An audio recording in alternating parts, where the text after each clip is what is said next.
that time again. It's the Berkey and the Badger Board Game Babble Show. It's going to get wild. It's going to get wacky. It might even get a little zany. We're going to talk about board games and the board game industry. And, you know, we might talk about anything else we want to talk about. Ladies and gentlemen, would you please rise for your right honorable King, King Berkey?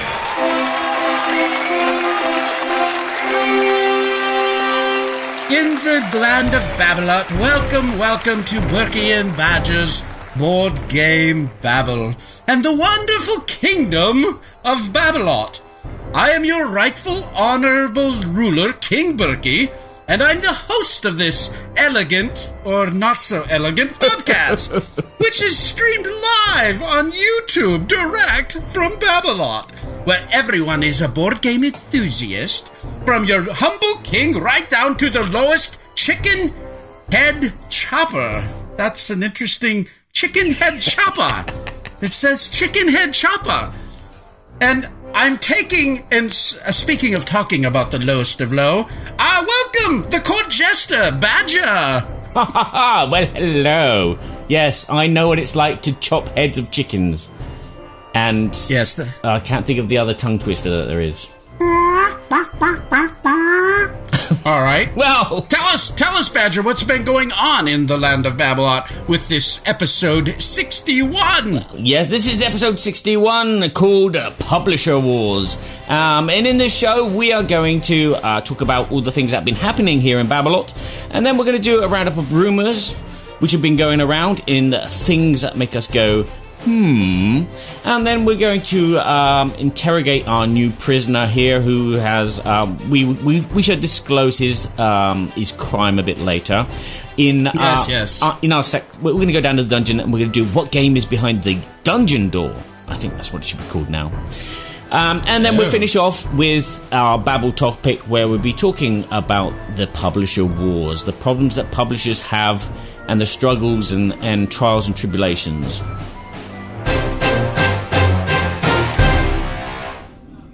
Yes, it's going to be an excellent show. I'm super excited to have our special guest here. And before we get into all that and introduce him formally, just tell us a little bit what's been going on in your world of Babblot, Barry. Well, I've been getting ready for Kickstarter season. I think, as I said in the last show, October and November is going to be jammed packed full of big Kickstarters. Next week I am going off to Nancy. And I'm going to the Holy Grail offices, where I'm going to be filming some rules explanations and gameplay of a game coming from Kickstarter called Badass Force, which you've probably heard me say a few times, and we can say Badass Force here, not like some channels. But we got to play that at Gen Con together. We did indeed. And that was good fun. Yeah, it is good fun. I'm quite proud to be the campaign manager for that as well. So I'm looking forward to chatting with people and quoting films from 80s. No, quoting lines from 80s films. I was very glad to see Arnold was in the game. Yes. Arnold is in there and Adrian.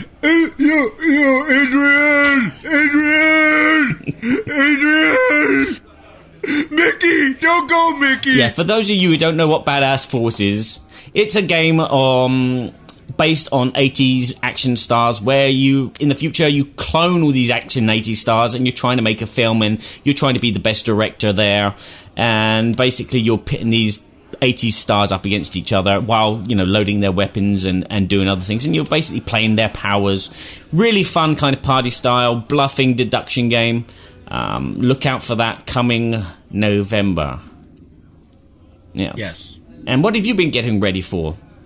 Oh man, it's been crazy here. I've been having a lot of things going on. A personal note, it's kind of a down thing, but I thought, we tend to share our lives with our guests and stuff, but my mom is suffering from advanced dementia, and so I've actually yesterday had to put her into a assisted living facility, and it's one of those situations that has it's kind of amazing how as life happens, the community and the gaming community, a lot of times we can be transparent with one another and share our experiences. And that's one thing that I've really enjoyed. I've had a lot of support from the gaming hobby.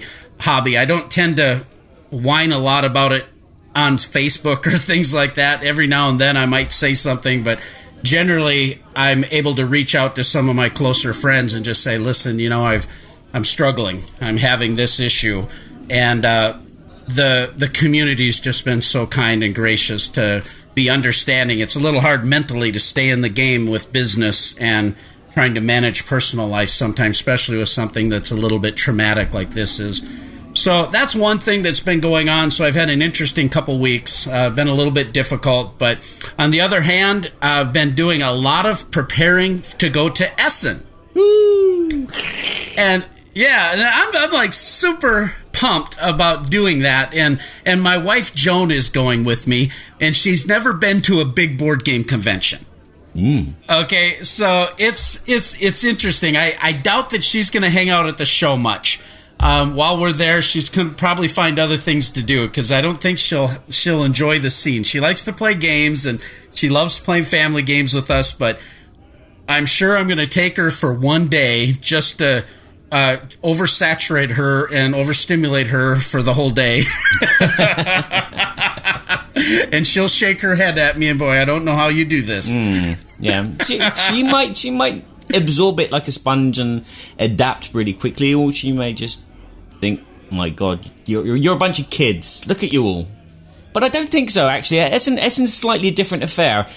I think I mentioned on another show that the difference between Gen Con and Essen is there seems to be more normal people at Essen than there are at Gen Con. There are more families. There are more people tell us about normal people. What is normal people? But they're people that look like they're from a sitcom.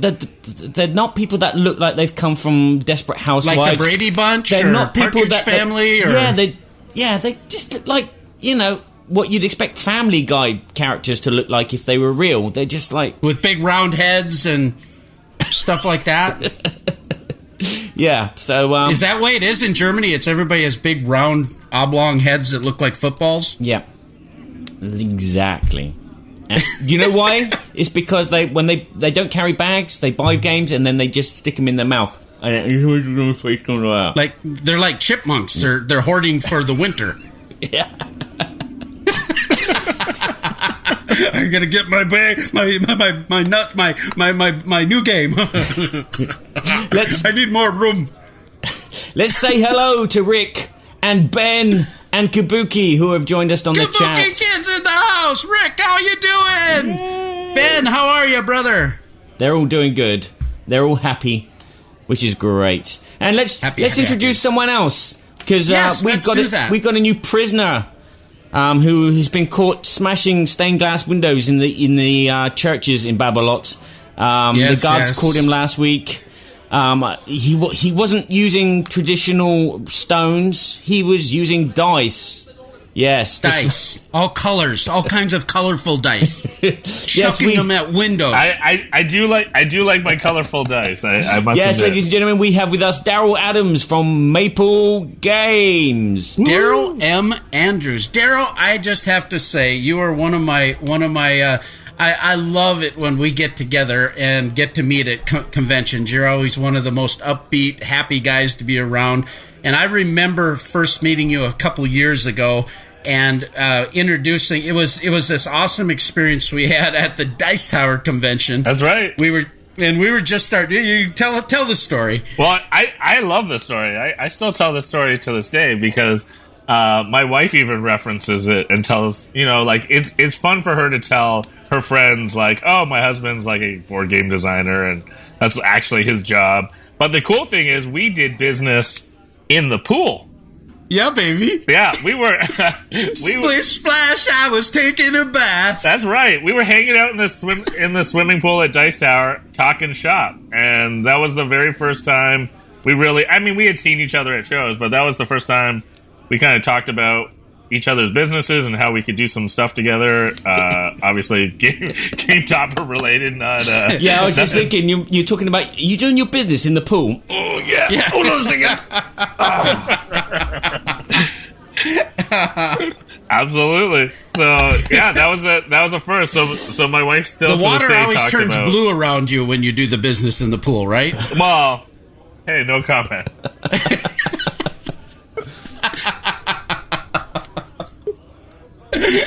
It was really fun because this was just at the initial launch of Game Toppers. We had some prototypes. This is before we had went to Gen Con, before I did Kickstarter and we ran frantically just to make these 6 tables to see if we could do this thing. And people loved them, and Daryl had saw some of the Game Toppers, and he goes, I'd like to get one of those. And as we started talking, it was like, yeah, I work with IDW, and we've got this coming out, and we'd love to get that. And I said, yeah, we can get you a rail so you can convert half of your topper into a mini. And Daryl was like, that's perfect. That's exactly what we need. Yeah. No, it was fantastic. We were in right from the beginning. It was a fun time to even just see the excitement and, where people would come over to check out a game and then be like, oh, how could I get one of these toppers as well? So it was just an all-around really fun experience to have people explore and find them for the first time. Yeah, no, that's it. I love the synergy that happens with Game Toppers and publishers, because not only can we show off our idea to upgrade people's gaming experience, we can also present the experience of this new game in a really high quality fashion and give that experience to the customer, and it just highlights and exposes that game in such a nice way. And we were actually able to get some custom mats made for Maple Games, your new company. Tell us a little bit about that. Yeah, it was fun. Just at Grand Con coming up, we had ordered some custom mats for our toppers here at Maple HQ. And so while we were at Grand Con, we got to set them up, and it was fun to see people react to them, and they came out beautifully. And Maple as a company is brand new, so it helped draw some attention to us as well as we put out our first game that's now on Kickstarter.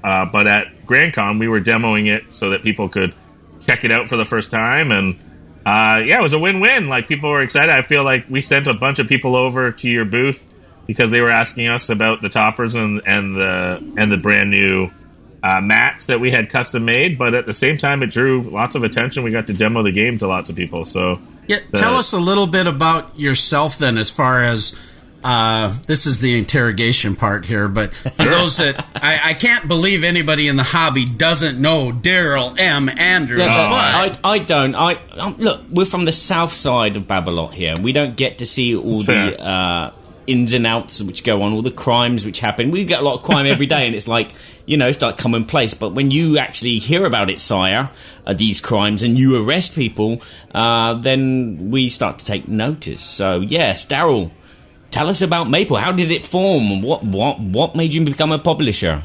Yeah, absolutely. Well, I mean, even my attack on stained glass windows really comes from my previous life before Maple Games, and that was that I got to be a co-designer of a game called Sagrada, which thankfully lots of people have responded really positive to it, and to be honest, I had a few games before that, but Sagrada was really the game that helped Adrian and I kind of get noticed and open a lot more doors for us.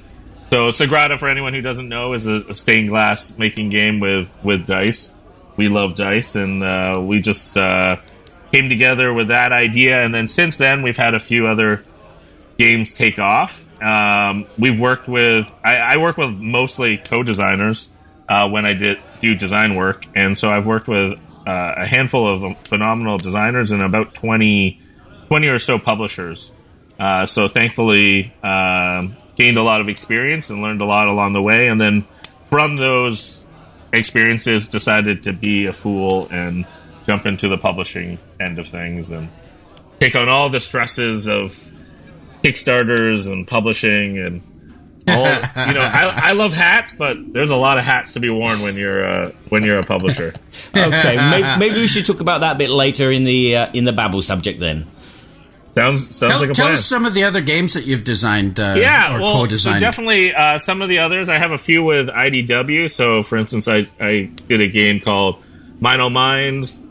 We also did a Teenage Mutant Ninja Turtles game, a Back to the Future game. Those were with Adrian. I did a game called Roar with Erica Boyoris. And also we have a game called Ink Monsters. And that actually just got picked up by Renegade. They did a Ghostbusters version of the game, so that just came out. I saw pictures of it at New York Comic-Con. I haven't actually got to see a copy myself even, so that's right off the presses. Wow. Speakeasy Blues with Artana just came out, and we're really thankful for a great response to that.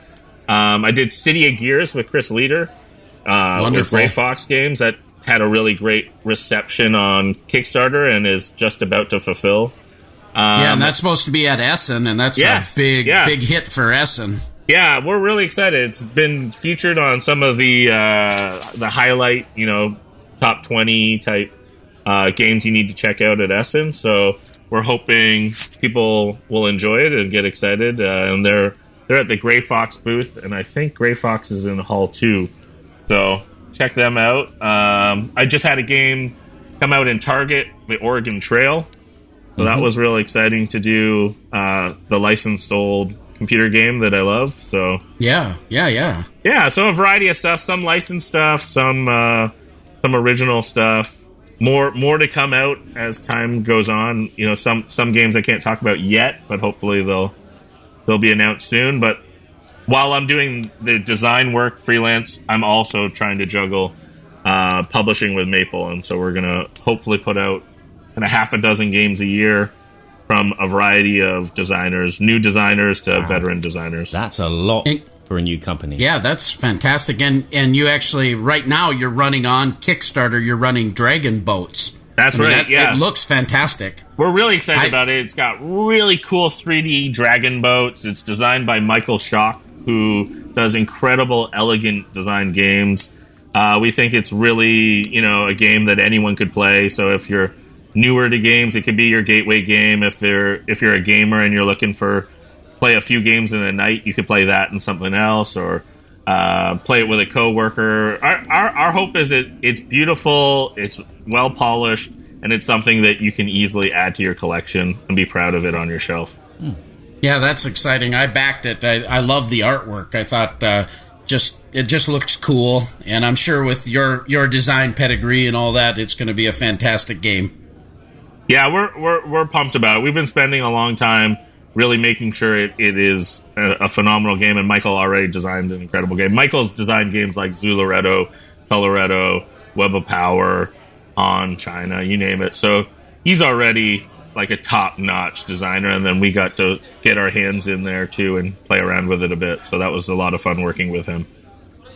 That's awesome. Well, we're going to move on to our next segment, but Barry, before we do so, you have been doing a fantastic job with our Board Game Geek Guild 2248, where you've been putting up polls about the episode. During the episode, we asked these questions, and we had some fantastic questions in this poll. Do you want to talk about that for a little bit? Yeah, our last show was about gaming groups getting together, and the question was to you guys and girls is what's your favorite way to experience a game? And I put several suggestions, like playing at home or playing at a friend's home, playing in a game store, playing at a club or an association, conventions, or other. Which one do you think got the most votes? Well, I know the answer. Oh, you know the answer. I can guess. Go on then. Yeah, go ahead. Guess. I would think playing it at a friend's house. Ooh, 16% said that, and myself included. Huh. Okay. 69% of the votes went to playing at your own home. Wow. Yeah, which is incredible. What was the total breakdown? So you had 69% at home, 16% at a friend's home, 5% at which said other, but nobody left any comments to say what that other was. Ooh, which is nice. You got 4% playing at a club or an association, 2% playing at a store, and 1% playing at home. Playing at a convention.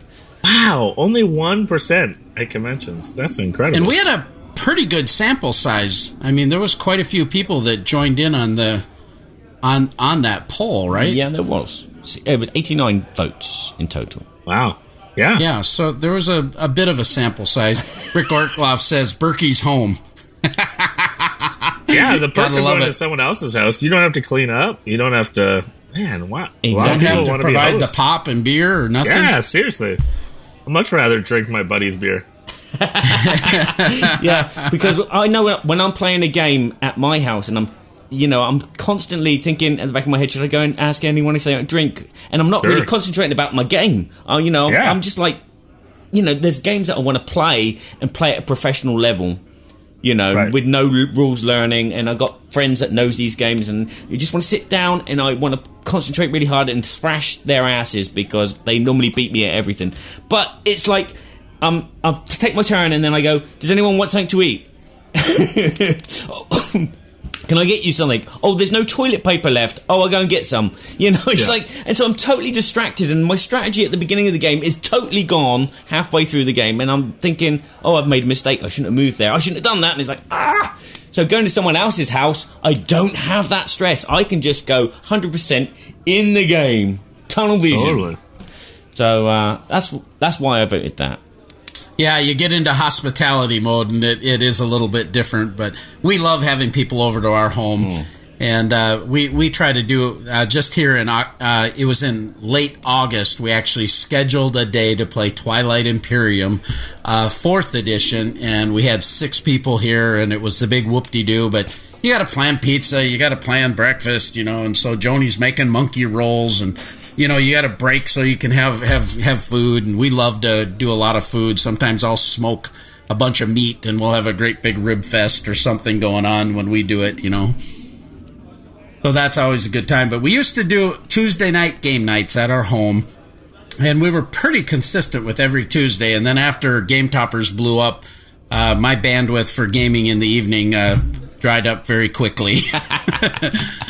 So we've been doing actually more gaming recently on the weekends, and my daughter Maddie was just home over the weekend, and that was really cool because we normally don't get to game together on the weekend, and on Sunday afternoon we played 3 games, which was just super cool.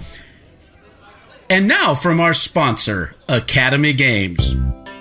But Academy Games is doing some amazing stuff out in the hobby. As many of you know, their games are just absolutely top-notch. You take a look at... When I look at my shelf, I have a segment there of just Academy Games. They've always been some of my favorite... If I were listing publishers, and this is no BS, the Academy Games has always been one of my top publishers. I love what they do with their execution of the games. I love what they do with the content and just the fun factor of the games. I started out playing 1775 was my first experience with them, and this is in the Birth of America series. They had 1754, they had 1812. Now they've come up with 878 Vikings, and these are card-driven area control, less war game, but area control, strategic, wonderful products. Mare Nostrum. I mean, this thing's off the hook. This game is so fun. It's so beautiful. This great big player mat that they have that you can get, it's just fantastic. The buildings, the production of the game, and then the execution of all of the different game mechanics. It's put together so elegantly. And they've always had this little edge of this academic, it's called Academy Games, so that there's a learning experience, whether there's a historical, factual element. They came out with a game called Freedom, the Underground Railroad. I mean, this is a beautiful game. Daryl, you're from Canada, and it's crazy good, right? I generally don't care for co-op games. This one I just loved, and it's dealing with a very sensitive topic of slavery, but it's done in such a way that is so thoughtful and gave historical backdrop that schools actually use this game to teach some of that part of history. So it's done in a way that is just very thoughtful, and I just appreciate that so much. And anyway, Academy Games, they have a brand new game that's just being fulfilled from Kickstarter called Tutors. And it's this really interesting, we talked about it on the last show, worker placement with the nobles, but it has some very unique mechanics that is I loved it compared to some of the worker placement I played. You have these rings on your fingers for these player shields, and if you get one or two of these give you different abilities. So depending on the amount of rings that you accumulate, gives you different abilities in the worker placement. There's a little bit of take that in it, and a beautiful production. Again, that's Tutors. And from Academy Games, go check them out. academygames.com. Things that make us go, Board game news. Berkey and Badger reflect on the current events that are happening in the board game industry. Some may be good, some may be bad. But there are all things that make us go,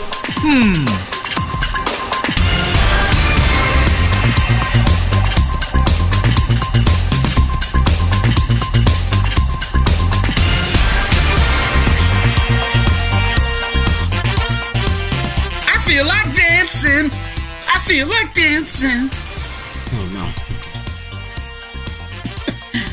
Things that make you go, So, Barry, what in the news is making you go, Not really news, but just out of curiosity. Chronicles of Crime, which was a Kickstarter from Lucky Duck Games, has just dropped at people's doors very, very early. The game was supposed to be ready for December this year. But it's October already, and people have received the game. Basically, because the physical version of the game is available, but the app side is not 100% up to speed. And what's making me go, is there are people reviewing the game already when it's not 100% complete. There are bugs in the game. There are scenarios which are still not unlocked. So it's kind of like, it's like, I don't know, it's like watching a preview of a film before it's had its final edit, so to speak. Do you know what I'm saying? Yeah, I think it's kind of interesting because, with Kickstarter in particular, back in the day, you went to Kickstarter, you had an idea on a napkin, and you said, hey, help me make this. And nothing was really produced. It just was in conceptual form. And today, the expectations on Kickstarter are so elevated that you need to come into this baby with full art assets. You have to have playthroughs. You have to have videos from people putting things together. And then when you add something like this, an app integration that you're still working on, I mean, that's an incredible amount of investment of time, resources, money you're basically producing it almost before you go to Kickstarter. And so that expectations, I think, has been elevated, what we expect from a Kickstarter, where rather than it just being hey, we're going to help you build your dream, now it's like, what can you show me that makes me want to buy what you're doing? Yeah, for me, it's just like... Go on, Daryl. Oh, I was just going to say, absolutely. I think consumers are expecting more and more. I think something like Chronicles of Crime, the irony is they delivered early, and then people are giving them flack. How many times do you hear about things delivering late and then they get flack? It's like, you can't win in that scenario. Instead of maybe just being happy that you got your game early and be patient, and maybe around December the app will be all ready. Yeah, right. Ben Lunch That's interesting. Has put up, this game feels incomplete by random board game reviewer. But yeah, I just kind of feel that it's not. I don't know if technically it's not right. I don't believe, but I think people are just reviewing the game now so they could be the first and then get 3,000 clicks more than someone else. Okay, I just got to stop for a second. I see Kabuki Kid. She wrote, sort of lost touch though. Then she goes, ignore what I said, wrong window. Earlier, she pointed out that we are going opposite of the Dice Tower, and why are we doing that? And I said, no, they're going opposite of us. Okay, but now I see what's going on. She is watching two windows. She is committing podultery right now. I see it. And she's gonna go ha ha ha and laugh out loud. She's gonna say ROLOL. She's gonna even say that sometimes. Yeah. But she's a lady, and ladies can do two things at once, maybe possibly more. Well, maybe, yeah. See, I don't think like that because I can only do this one thing that I'm thinking about. Yeah, right I know. now, You were doing your email earlier, and I was talking to you, and it was like, yeah, what? I know. Oh, don't worry. I'm in the same boat. It's okay that you're a poddulterer, kabuki kid. We love you, and we'll give you lots of love when we actually meet you and hug you.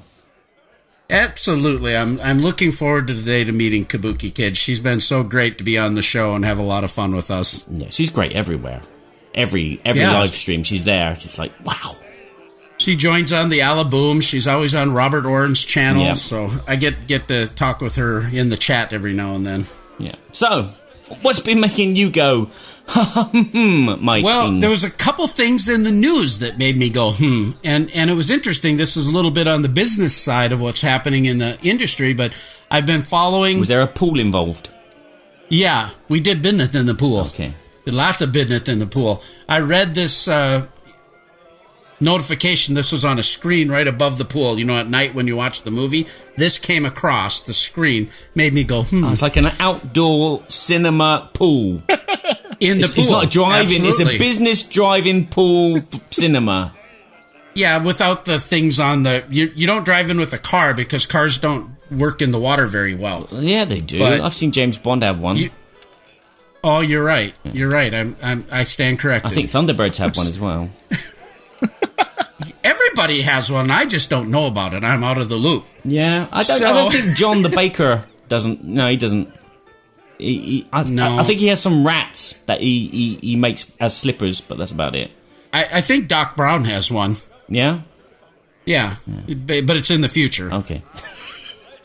So...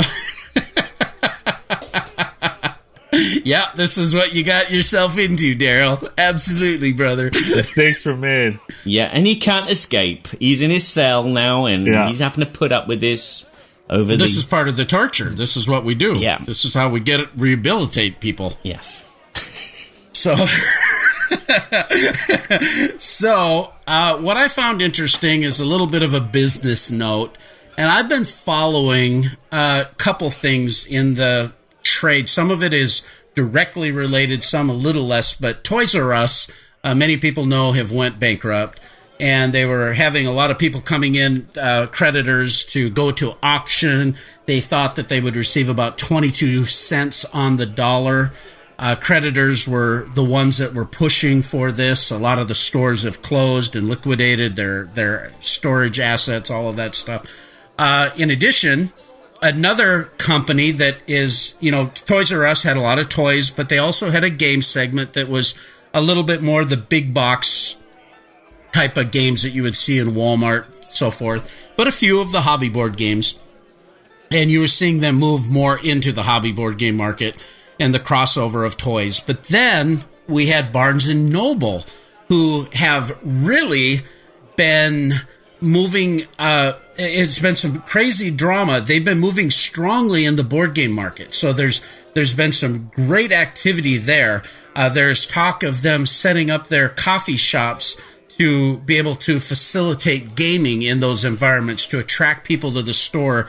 The local store in Fargo, North Dakota, 50 miles from me, actually had a game night that they promoted once a week. So they've stepped up their game. They've had specials. There's been more marketing.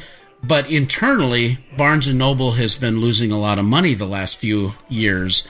There's been a lot of talk and a lot of information regarding the CEO and his involvement in the company and the last director that they hired and the conflict that's going on there. And their numbers continue to go down. And I just saw that they are now entertaining opportunities for acquisition. So this is very interesting. You have Toys R Us that have gone bankrupt, creditors demanding their money, going to auction, but then all of a sudden in another announcement, Toys R Us says there's a better way for us to recoup our investment by reintegrating these under a new brand. and taking the actual physical assets of the product and remarketing in a new format. So a new company basically emerging, selling like a Toys R Us type of model, and then Barnes & Noble going into acquisition. And I got thinking about it. How does this affect the hobby board game market? How does the two companies being totally separate, but I wonder what's going to happen with both of those entities. Is there a possibility of a merging? Is there a possibility of something that the hobby board game, Toys R Nobles, Ben says. I mean, what if a company that and I don't know, I'm talking off the top of my head, but Asmodee or some of the distribution houses were able to become involved in this process to make this entity that could create the larger hobby board game market. I don't know if that would really happen, but I'm just... It really made me go, Very, very interesting to see what's going to happen. Have any thoughts on that? It's that's a tough one for me because, again, we don't have those kind of big types of stores over here. We've got Toys R Us. I don't know if it's still there. I think the Toys R Us in France is still running because it's like a separate arm and it's got its own like financial base. So there's no problems there. Again, they don't really sell. They do sell a selection of board games, but most of them are the kind of common ones that you'd find practically anywhere, like the Connect Fours and the Monopolies. The last time I went, which was about a couple of years ago, they had a large selection of Catans and Ticket to Rides and all the little kind of tin games which you get from Cocktail Games or Bombay-X.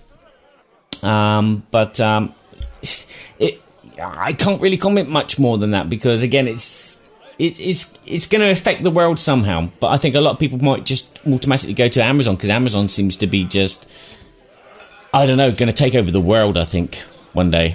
They're going to run everything. Well, they already do. We just don't know it. So Daryl, you're in, where do you live, in Toronto? Or? Yeah, just outside of Toronto. We still have Toys R Us actually in Canada, similar to, I believe, France. They're run separately. So there was a period of time where when everything kind of shook out, they weren't sure if they'd have to liquidate and close down or kind of they rallied together and found a way to keep the stores open in Canada. But I mean, we're small potatoes compared to, I think in the States there's got to be 500 Toys R Us stores. In Canada it's a small percentage. I agree with you though. Amazon seems to be taking over the world and it's squeezing everyone. Even our local area game stores are struggling to compete sometimes because people walk into our local game store with their phone and then check the prices and go, oh, well, I just ordered it for $2 cheaper. And it's like, just spend a couple bucks more and, this is going to help our hobby and our stores here. But I get it. I mean, money's tight as well. So saving a few bucks is helpful, but. Yeah. I think one thing that the stores could do better is back Kickstarters. Because that's something that Amazon does not sell. It doesn't sell, exclusive Kickstarter games. I agree. If stores backed Kickstarters, they bought themselves a little handful, then they would still be... They'd have this niche, which web online doesn't have. Yep. Yeah, well, and they'd be first to have something. It's always nice to be, something that attracts people to the store is when you have unique products. So yeah, I think that's a great idea. Yeah, I think that is true. And if publishers, did that within their campaigns, I see that happening with several of them where they actually do that, where they say, if you buy 10 copies, I think on your Dragon boats, you actually have a pledge level for a store, don't you? We're trying to incentivize. I used to always enjoy this even myself. Well, a bunch of local gamers would rally together and say like, oh, let's get a 6-pack. So we're offering the same thing so that, you can save a few bucks and also it encourages your game community to talk to each other and figure something out. So, well, I think one thing that's this might even be a whole nother topic to talk about because we're seeing digital implementation in the board game hobby, but we're not seeing a full transfer from the tactile board game to digital board game. But it's increasing. You're seeing apps and integration. But, with Barnes & Noble, Toys R Us not so much, but Barnes & Noble particularly, you're seeing it in the chat.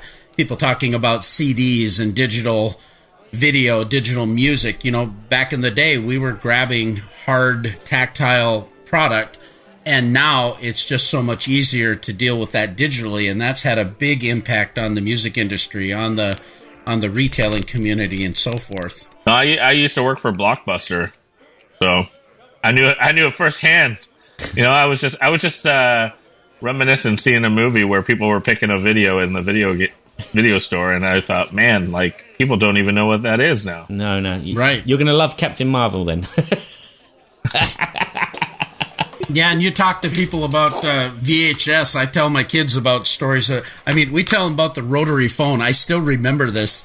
My daughters having a rotary phone, and they did not know what to do. They were pushing. They were pushing inside the holes, trying to figure out what to turn the phone on. It's like things have changed so rapidly in the last 15, 20 years that it's almost inconceivable. Inconceivable! Yeah. It's strange. They still make those Fisher-Price phones for babies.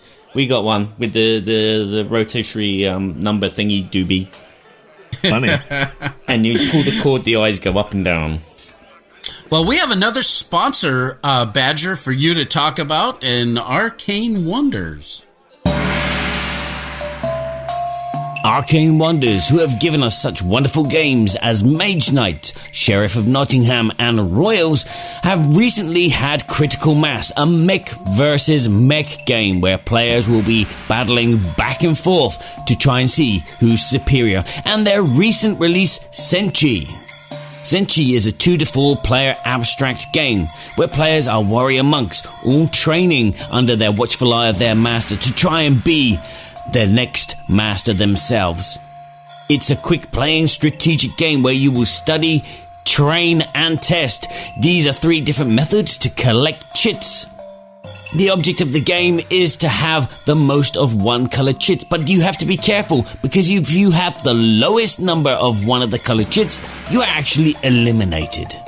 Think fast, don't let the other players get ahead of you, and also protect your assets in Senshi. And if you're a fan of abstract games, don't forget Onitama, which has a new expansion on the way, Way of the Wind, coming very soon from Arcane Wonders.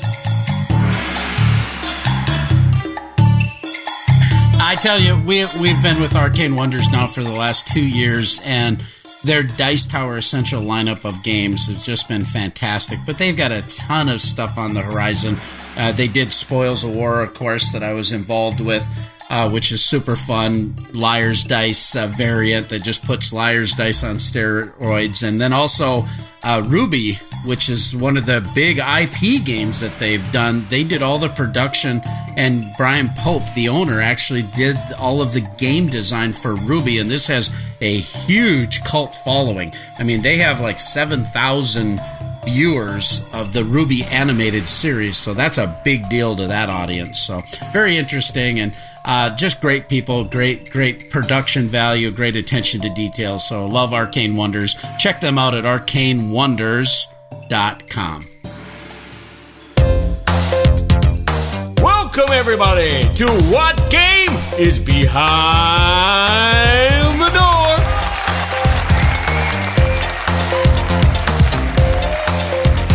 In this segment, will we put in our special guest to the test by asking them 3 questions. Questions like, what was the last game that they purchased? What is the game they're most excited about getting? And what is their favorite game right now? Berkey and Badger will have to figure out what these answers are by asking questions in particular styles. Let's find out if Berkey and Badger can get 3 out of 3 or fall flat on the floor like a floundering thingy.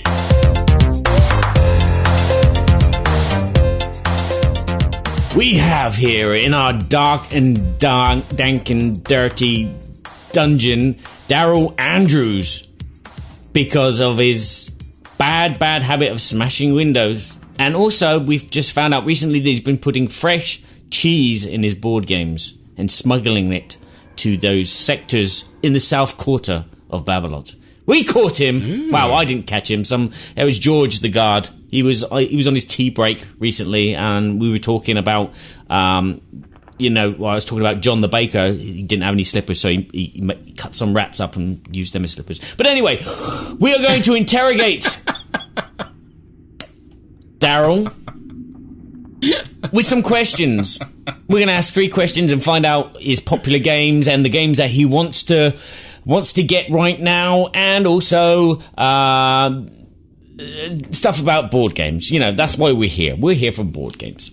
So, our first question is, what was the last game that Daryl purchased? And we're going to do this in a kind of 20 questions, yes, no kind of fashion, but we're only going to ask 5 questions each. So, we'll ask a question, and then Daryl will say either yes, no, or sometimes there's those grey areas, so it might be in between. And then after we've both asked a question each, it's going to be a case of him doing a component moment, where he will show us a component to try and help us along the road to guess what these games are. And you can join in. We are really, really good at this, Daryl. Really? Really awesome. We're awesome, cool. I think I'm going to stump you. Okay. All right. Well, we're going to see. Berkey's already stumpy. Oh, no. Oh, stump us. Oh, sorry. Yeah, sorry.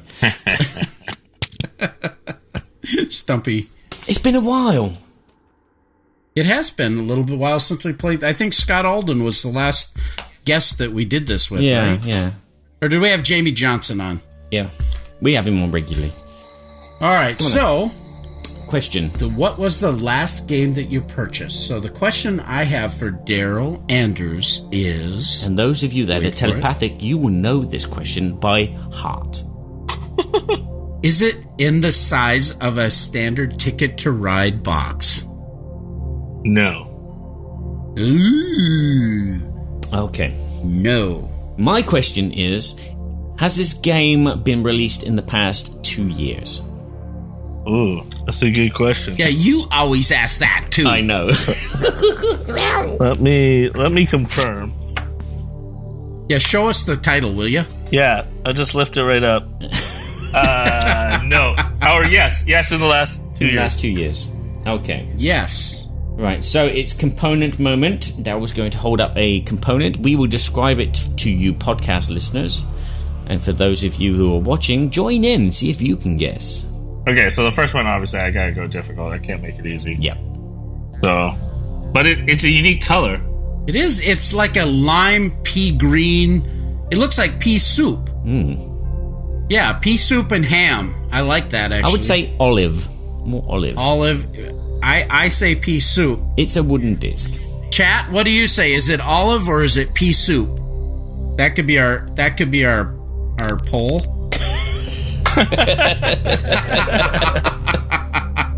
I'm going to pass. Kabuki Kid says 13 days. Wow.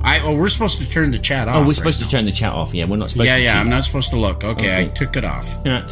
I don't know what you guys are saying anymore. Yeah, they're probably insulting us now, Berkey. Kabuki's probably going, I'd rather watch the Dice Tower. I'll go back and watch it, though, I gotta tell you. Okay.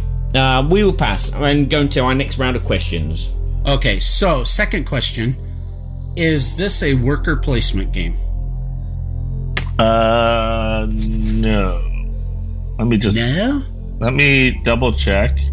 He hasn't played it yet. See, he's bought the game and he hasn't played it. I opened it. He heard about it. I opened it. I opened the shrink, but you had a sniff. He doesn't know what it is. I had a sniff. Exactly. And I just want to make sure. I want to make sure that I'm giving truthful information. So yeah, we want truthful information. I'm like 99% sure, but let me double check. Fetch the cattle prod. No, that is not a mechanism. Okay. Not going to be good, Barry. I can tell you. No. Badger, not going to be good. No. Okay. Okay, no worker placement. We're happy with that. Okay. No soup for you. Okay. Would you say the game is mainly a Euro style? Yeah. Okay. Mainly. Yeah, I think that's fair to say. Okay. Right. Okay. Component moment number 2. Component? Yep. Number 2. Euro game. All right, yeah. here we go. Wow. Ooh, it looks like a little pyramid with a railroad track underneath it. Would you say that's a railroad track or a ladder? Why would you need a ladder to climb a pyramid? Well, it's a triangle that kind of looks like a pyramid, but it looks like there's a ladder underneath it, and he keeps turning it around to distract us. Yeah, it's He's trying to trick us to make it look upside down, but we know better. It's printed on both sides. The little cardboard shit. It's like special effects of 2001 Space Odyssey. Ooh. Oh, and he dropped it. Yep. Oh dear, I can't. It must not be substantial cardboard. No. Okay. This is not looking good at the moment. I haven't got a clue. Yeah, I don't have a clue yet either, so we'll pass. All right. So your question's going to be, does this game have trains? Mine's going to be, does this game have pyramids? All right. I was not thinking that. I was thinking more about Cleopatra. Ooh. Is this a social deduction game? No. Okay. Is this a route building game? No. Okay, third component. Third component. I'm going to make things easier for you. Go on then. Ooh. It's a card that has a number 8 with a bunch of coins in the middle of the card that say 8 on them. So it's like 8 coins. They're coins, are they? They look like cakes or potato hashes. Could be slices of potatoes with engraved 8s on it. Or it could be a golden coin with an 8. You can say you ate a potato. I think the latter. Okay, Barry, I think the latter. You think that the ladder or the pyramid? No, not the train ladder, but the actual ladder of what I said. Okay, now, is that a victory point card or is that a power card? Okay. No, that's coins. That's money. It's currency. Yeah, possibly. I would have thought, well, if they had a token, which was a triangle, surely they would have tokens that would be currency. So I reckon that's a card that you draft or play. Okay. We do know the answer, but we're going to drag it out. We're going to drag it out. Make it more interesting. Okay, question number 4 each. Does this play under total of 30 minutes? No. No. It's longer than 30 minutes. No, so this is a long game. It's a Euro. Longer game. Does this game come with cheese in it? I wish. No. He's been smuggling. It's his own game. He's smuggled it in. Oh dear.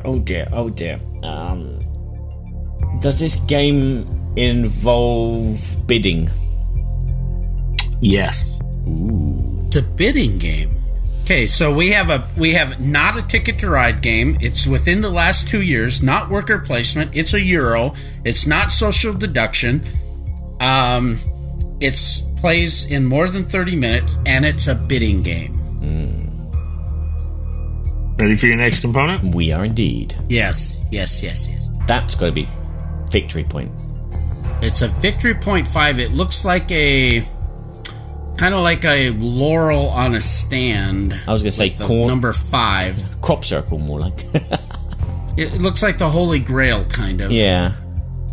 But it's more like a laurel leaf. Or it could be an eagle with its wings spread. Oh, it could be an eagle.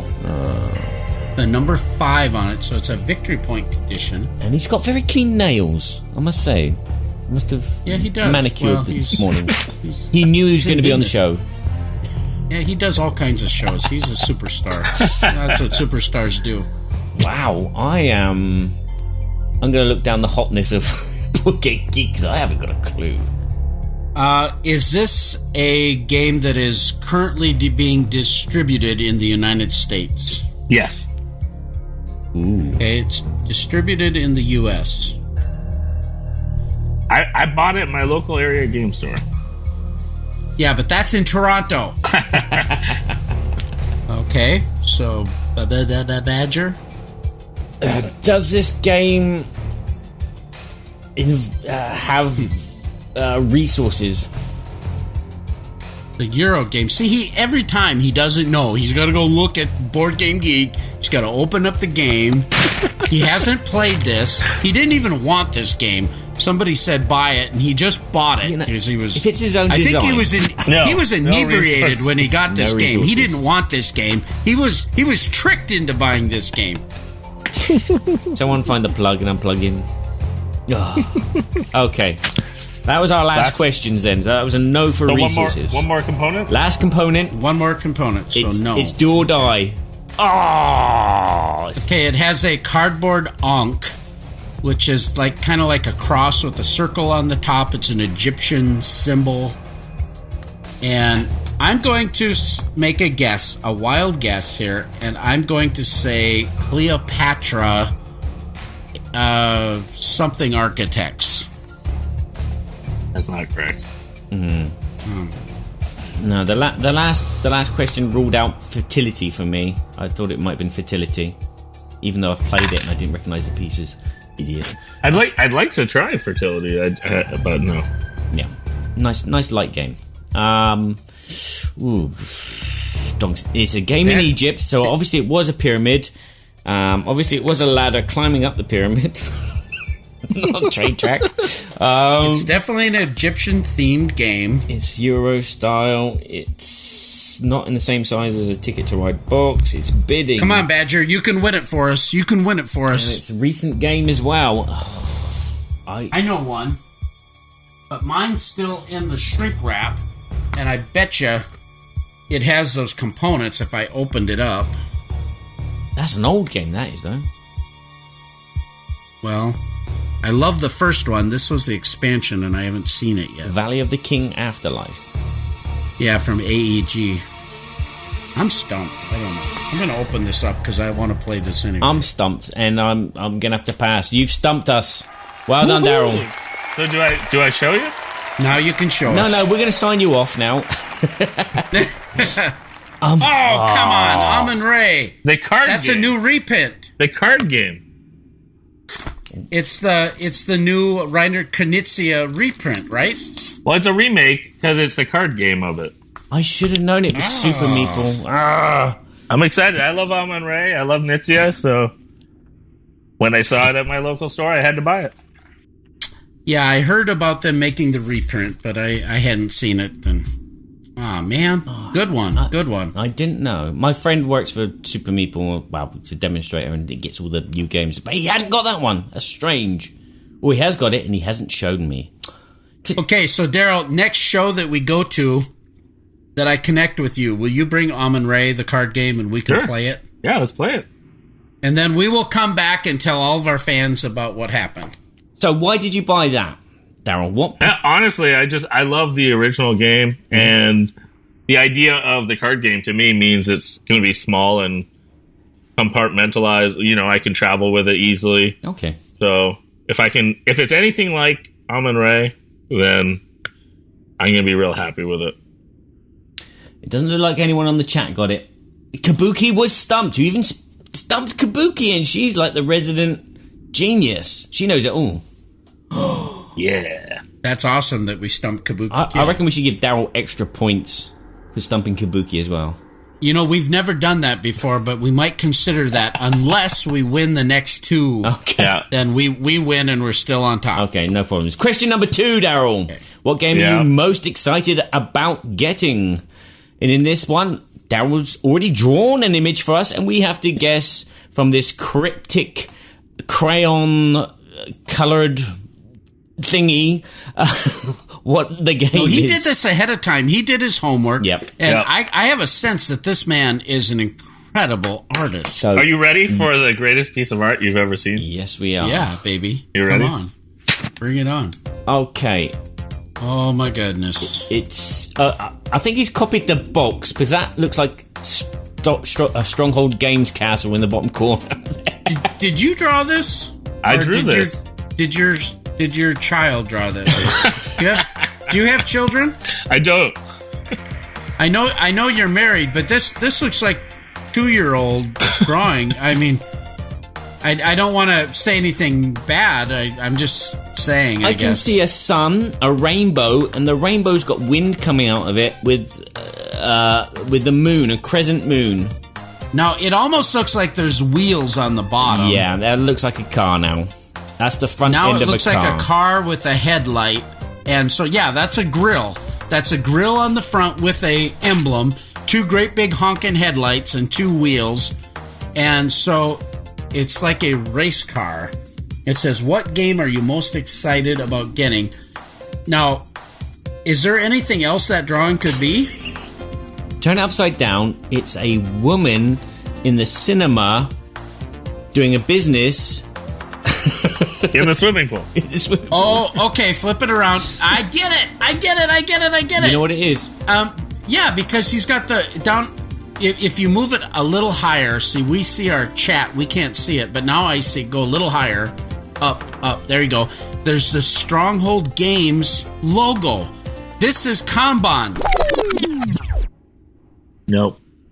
No. Come on. No, it's not Kanban. Kanban's got a different cover than that. Well, what is Stronghold Games doing that's got a car in it? That's another German game that's been imported, isn't it?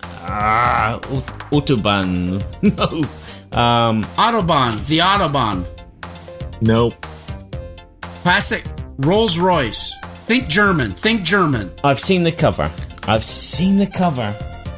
No, I can't think what it's called. But the box is blue, isn't it? It's a kind of like a navy blue background. Yep. You know, Restoration Games came out, but that's not Stronghold. I don't think they have a relationship for that. No. They had that Downforce game. There's Automobile. racing game. No. Nope. The Autobahn. But Automobile is a great guess. That's Martin Wallace. Also with a blue cover. Ooh. Stronghold. So this would probably be Eggerspiele? I think it is. But what games? I can't think of the name, so I'm going to quit. I just got the new Board Games Insider. Did I stump and you? haven't listened. We can't lose it here. Figure it out. I can't figure it out. No, I've seen the box. And then you can pull it up and show side by side my beautiful art with it. Okay. Yeah, pull it up. You ready? Pull it up. It's Kraftwagen. Oh, crap. No, Kraftwagen. Kraftwagen, not Crapwagen? No, it's not No. Kraftwagen. And you're excited to get this. This came out 2 years ago. I know, but it's hard to get. I'm excited to Really? get it. Yeah, it's really good. I heard the Blue Peg, Pink Peg play this, and Jeremy, the Green Peg, talked about it quite a bit, and he really enjoyed this game. Yeah, I heard it's like Glenmore, but better. That's interesting because we posed the question, what game are you most excited about? This is a great thought because so often people are excited about the cult of the new. Yeah. And here Daryl is excited about something that's been out for a while. That's an interesting thought. Did you find the cover? Yes, I have. Just found it now. Give me a second. It looks a lot like that actually now that you say it. It's all grayscale with that antique hood of the car. Okay, so the next show that we go to, can we find a copy of Kraftwagen and play that too and tell our fans? I think we need to. I haven't played it. It did sound good. I don't remember now why, but No. Kabuki has stumped again. She hasn't replied. She's gone to the dice tower. She's fed up losing now. that's Sorry. crazy. Sorry. Well, we've lost the game, but we're playing for second now. Okay. Yep. I think you'll get this one. So part 3 is worth 3 points. So because we say part 3, it's worth 3 points. This can win it for us. Oh, that's how it works. It's a new rule. We didn't tell you about it, but it's okay. No. We're the ones with the cattle prods. What is your current favorite game, the one you're playing, the one that you dream about, that you think about all night long, and you can't use your Dragon Boats game, Nope, okay? nope, Because I'm we not know using you're that. doing that. But this is your currently your most favorite game that you of all time. You love this thing. Yep. So you're going to give us 5 one-word clues, and we're going to guess after each one of them. And so again, you want to try to stump us. And you cannot use the title of the game or the designer. And that's about it. I mean, I feel bad for you guys, so I could give you like better than one-word clues. If you do that, it's on you, and we will take the 3 points. Oh, perfect. Challenge accepted. I don't think anybody's ever beaten us, have they, Barry? Yes, they have, mate. In my mind, nobody has ever beaten us. So, all right, my first one. I'm gonna make this easier for you guys and harder at the same time. I took these from the components. So there are 15 voyage cards. 15 voyage cards. Yeah, that could be a new way to ask questions. You know, read a description from the components list. We got to guess the game. Yeah. I don't know Daryl's gaming taste enough to know where he leans, but let's say that it's Raiders of the North Sea. I like that guess, but that is incorrect. Just trying to think of games with voyages in them, and with a limited amount as well, because it's not obviously a main part of the game. Because otherwise, it'd be like 50. Nope, I'm gonna pass. All right. 14 merchant cards. Oh, good grief. Okay. Okay, so it's not Black Sail. Merchants and Marauders? No. I'm gonna say Concordia. Ooh, one of my favorite games, but not the current fave. See, that's a game. That's a game that I would put on my list as a game that I'm excited about getting, but I still haven't got it. We need to do a segment. You know, we're doing the Forest of Evergreen, where we talk about games from the past that we love. But we should do a segment of older games that we still want to play. Oh yeah. No, Kabuki, I don't think it's Marco Polo. There's no voyage cards in that. All right, next clue. Okay, number 3. This one's super helpful. Like, I'm afraid you're gonna get it from this. Okay. 13 dice. I gotta bring a dice into A it. dice game, too. Of course, you're the dice man. It's the 12 Days of Christmas. 15 voyage cards, 14 merchants, 13 dice, and a... Do you like what I did there? There's a little order to mine. 13 dice, and you already guessed Voyage of Marco Polo, right? No, that was Kabuki. I shouldn't be looking at the chat. Cheating. I've got Marco Polo, but there's no there's merchant. No, there's more merchant tiles than that. My next clue is gonna be so helpful. Go for it. I'm just going to throw out Champions of Midgard. Another great game, but not the current fave. Okay. All right, this clue, you guys are gonna get this. I'm confident. I'm super confident, and I had to follow my system. So I had done the 15, the 14, the 13. So I had to pick something that had 12. And unfortunately, I feel like this is going to give it away. But 12 dice holders. But what's a dice holder? I've got 2 dice holders. This has 12. Wow. I have a dice tower. Beautiful dice tower. I've diced cheese. I feel like he's being very evil. He is right now. He's acting like it's easy for us to know, but it's not. I have my dice tower right here too. Ooh, the space tower. Ooh. Yo. So why would you have this? Your game is broken because there's 13 dice, but only 12 holders. Right. That's why I thought it would give it away. 12 holders. And a tall vassal greeting card. Voyage cards. Too many bones. Good guess, but no. I've never actually played that. I'm getting ready to play it. My last clue is like the gift clue. Are you ready for the last clue? Okay. Yeah, that's what he always says. Last clue. Easiest clue. Portugal. Oh yeah, that's Cool Worlds. I generally really enjoy the Portuguese. Let Berkey guess first, but I think Badger's got it. No, hold on. You know? No. Portugal. Francis Drake. That doesn't have voyage cards. I'm going to say Venus.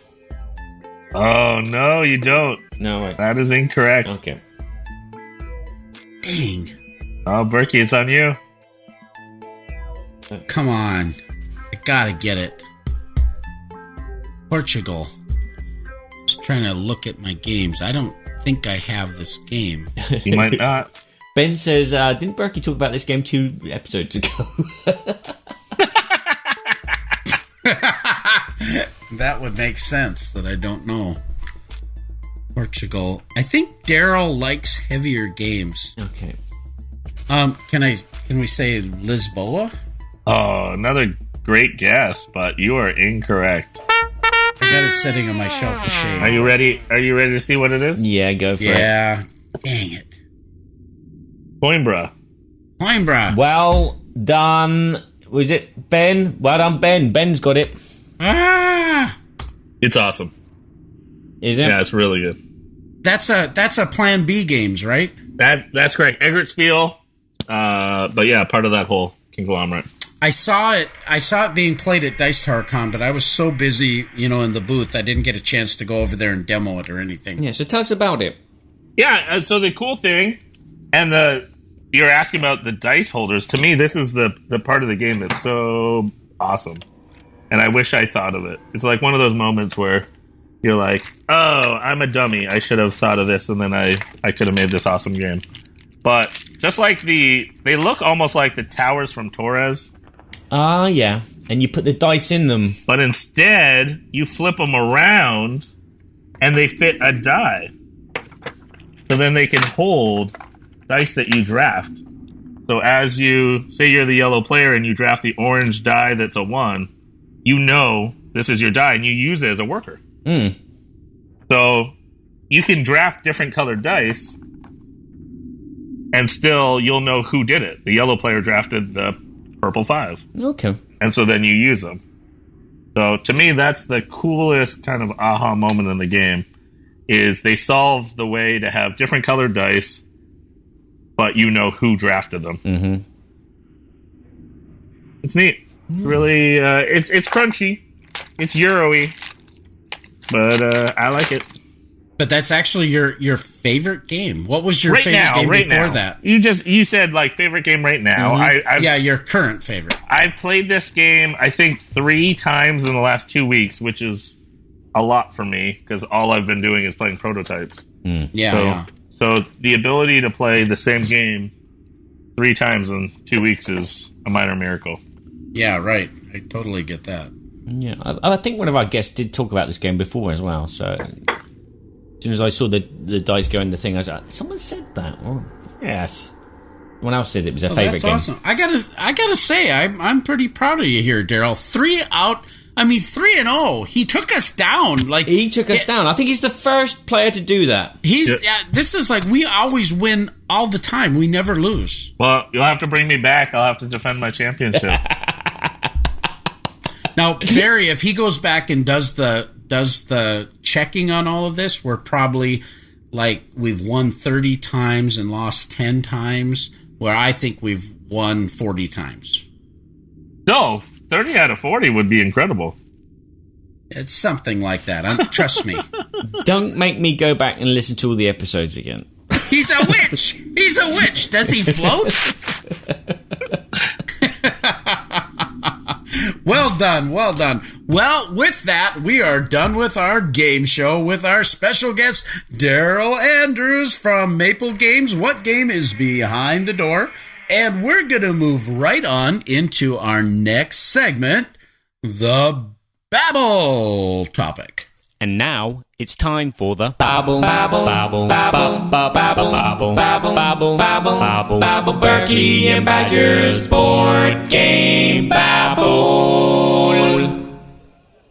Right, we've just taken our prisoner for a walk in the gardens of Babblot because he's very interesting. Yes, he beat us. Well, we basically have to let him go because he beat us.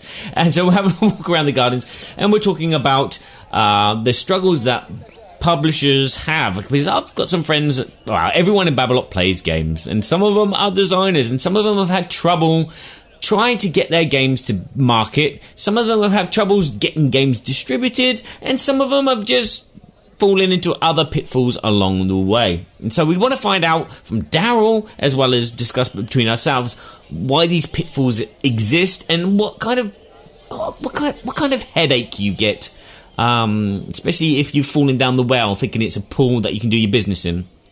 Yeah, I mean, I've definitely experienced a variety of these falling into whales. These pitfalls, especially whales. But yeah, no. From the designer standpoint, I mean, I've pitched games that have received lots of no's. I've had games that have taken years and years and years to come out. As a publisher, there's pitfalls like people will pitch a game that has 1 million parts and it's just too expensive to make, or it's not developed enough. I mean, there's a variety of things that can really give you a curveball or a surprise along the way. We made a stretch goal for Dragon Boats where everyone's getting a fan, a 3D, like a real fan, as the first player marker. That was the last stretch goal we just reached. And we had already reached out and done a production quote from a factory. So when I came back to them and said, hey, we reached that stretch goal, how much just we want to confirm, like, the price of that one component, the price went way up. And we were like, whoa, we can't do that. And they were like, oh, you mean like a smaller fan? And they had quoted us a fan that was too big to fit in the box. Like a wall fan. And it was like, no. Was it like a horror fan? You dance in front of Kirk. Exactly. Yeah. Okay. And so we had to price down, like, no, we don't need that. It's just actually for fun. And it's a first player marker. So please reduce the size of that. And they're now working out a quote to do. Either they'll give us a smaller one that's just one color, or they're even looking into if they can do a print on it. So that's like just a fun extra that might work out.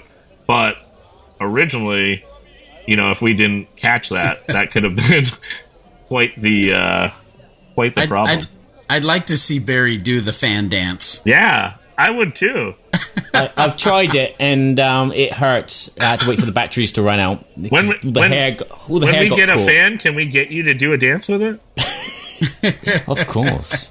It'll go viral, I gotta tell you. Make that a viral video?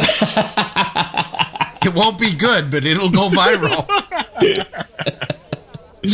So one of my friends has had a problem publishing his games in other continents due to the fact that he has a very strict rule. All of his games that he's produced are 100% recyclable. And finding another distributor or publisher to publish his game in other countries is impossible because they can't meet the needs of what he wants. And I mean, I think that's a great thing that he wants this kind of... he has this kind of ethos. That's a big word for me. Boom. Wow. What have I been drinking? Ethos. Yeah. You sure you're the jester? You're very intelligent. He's been drinking intelligent water. Wow. So he has this ethos of, how he wants his company to be reflected.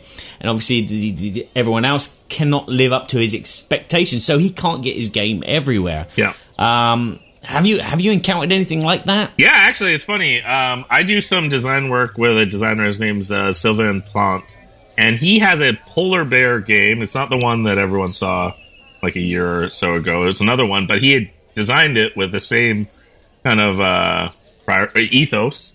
Let's use your smart word. To try to have not only the game have a message, but have the components match the message. That things like global warming are affecting the polar caps and then affecting polar bears.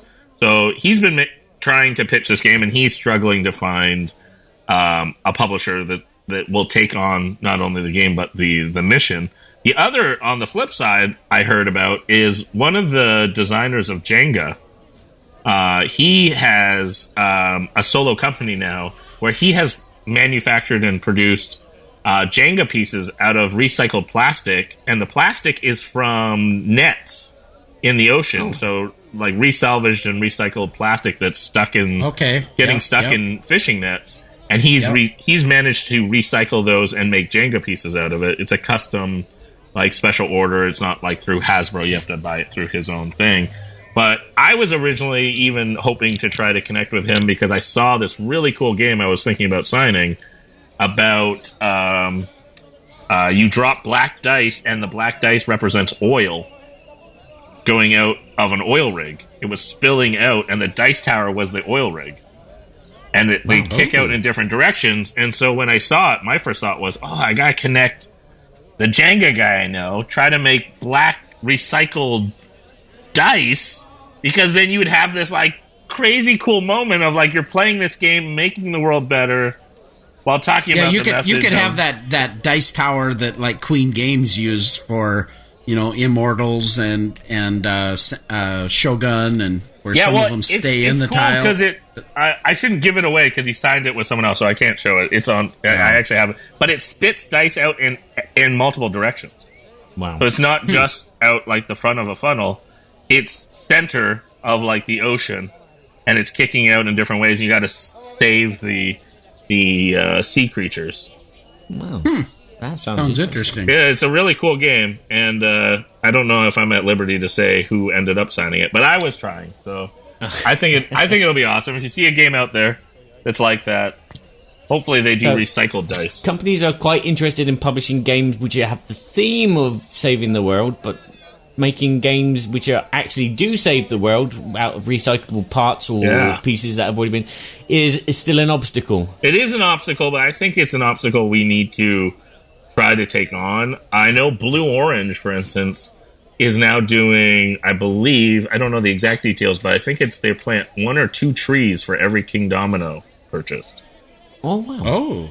So that's like another example of, I think publishers are finding ways to do good while also making fun. Making money, you mean? Yeah. Not making fun. Making money. Yeah, that's interesting. One thing that you talked about a little bit with just regarding your fan, I'm assuming, tell me if I'm incorrect, but are you developing that product in Asia? Yeah. That's where most of the game boards are, so I didn't want to just make that assumption. But oftentimes an obstacle in designing and producing a product, especially if you're dealing with another country or another language, tends to be that language barrier, because something so simple like, hey, in your mind, you want a fan. Yeah. But that could mean something totally different in another audience. And so, having that language barrier, I know I deal with companies in Asia, and so getting clarification and making sure that you are precise and there's nothing missing in the translation is really critical. That's an obstacle. Yep. Tell me about it. How many times have I gone to the doctor to say I've got a bad neck? In French, it's que. But when I say it's que, and que means your derriere. So I kept going to the doctor and I was like, I've got a bad ass. Can you look at my bad ass? And they get out the rubber gloves and the oil, and that's been the problem, hasn't it, Barry? Yes, it has. And again, problems in production about translation. If you're having your game translated into another language, that causes all kinds of headaches. I mean, I know a little bit about that because I've had French publishers ask me to check their English translation, and it's like, oh my god, what's that mean? What's that say? I have a funny translation story that I got to experience at Essen last year. It was funny. I was sitting in, like, they have like the little restaurant-y thing in the corner, and Hall 3, I think it is. And I'm sitting there, and I see someone come that works for, I think they worked for Yellow at the time. And they were doing, they do some translation work. And as we're sitting there, a couple designers come up, and it's Brett Gilbert and Matt Dunstan. And they come over and they have a Yellow game. And it's funny because they had never met. And she goes, oh, well, I translated your game to English. And they went, what? And she's like, yeah, I translated your game to English. And they're like, we're English. Like, why'd you have to translate our rules to English?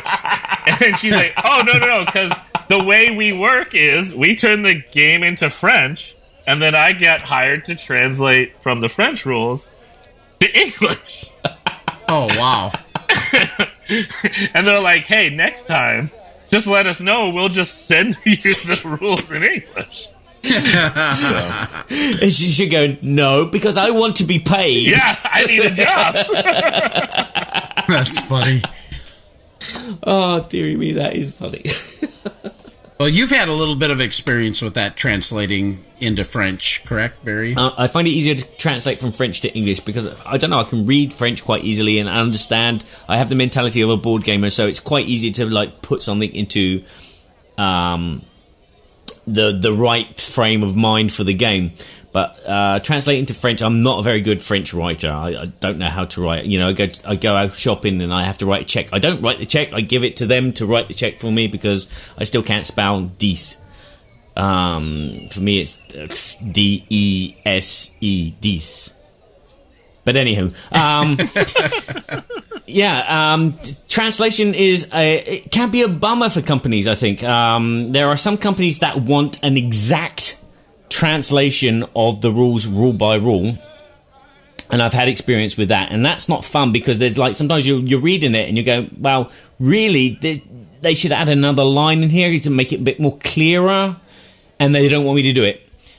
And then some cases, like the Badass Force one, I'm asked to just translate it however I want and make it read legibly, but in English, which is nice. I've got this bit of freedom. I'm translating their game, but I'm putting it into like kind of like my style of humor as well as my knowledge of how board games should be taught.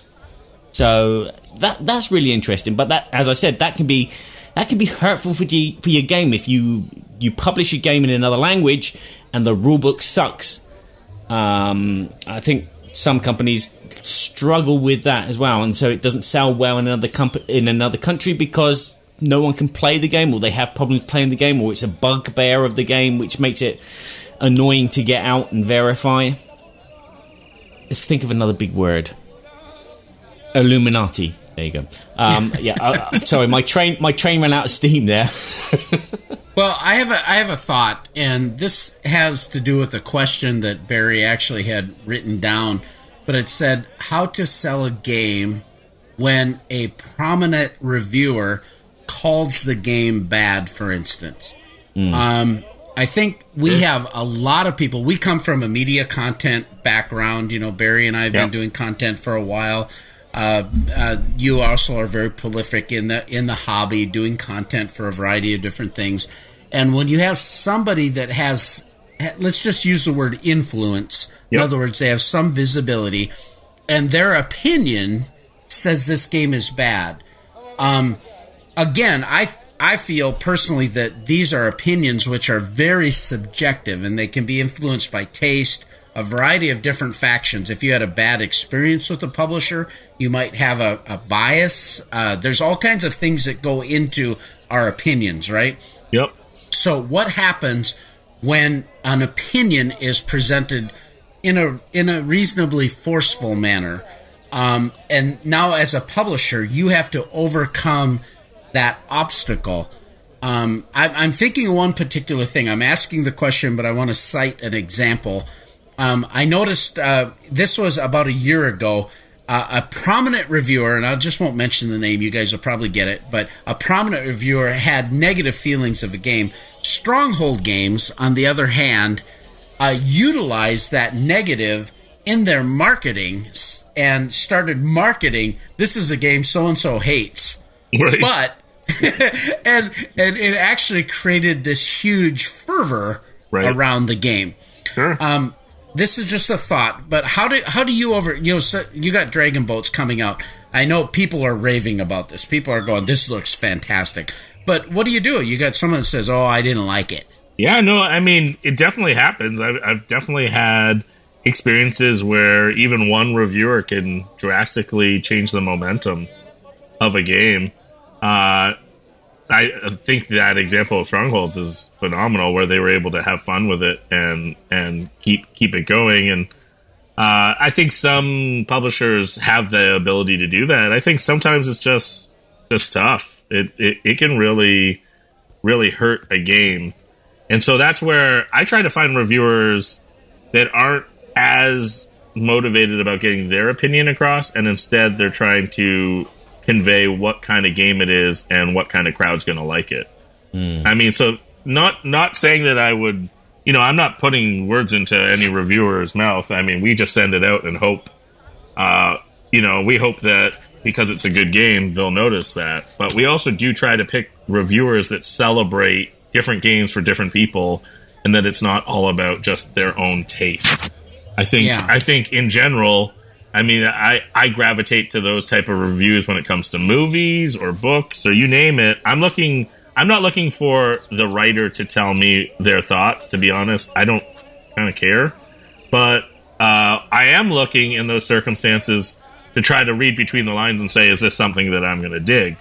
So talk about what it does and what it does well, and respect that the listener or watcher or reader knows how to discern.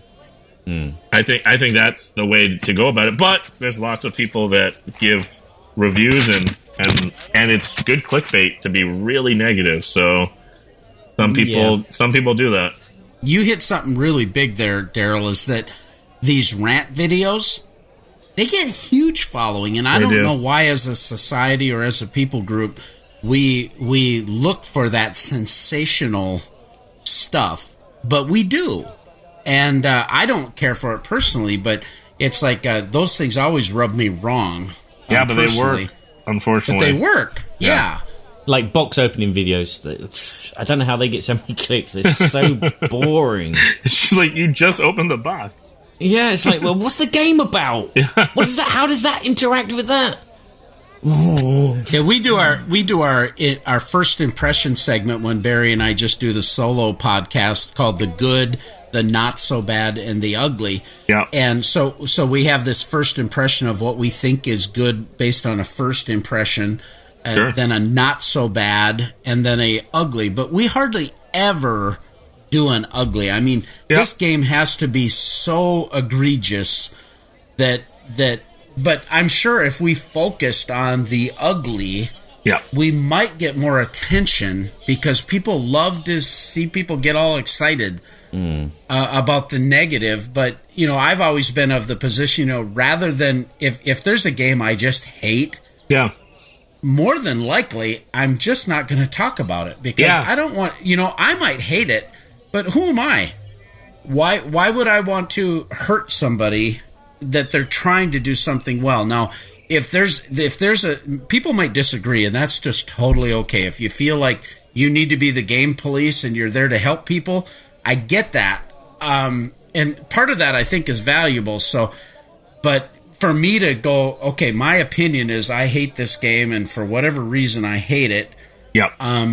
What if you got this fledgling company that's just starting out their dream? Totally. And you got Dragon Boats here, and somebody has this great big whoop-de-doo that they hate it for whatever reason. Maybe they've got a vendetta. Who knows? Yep.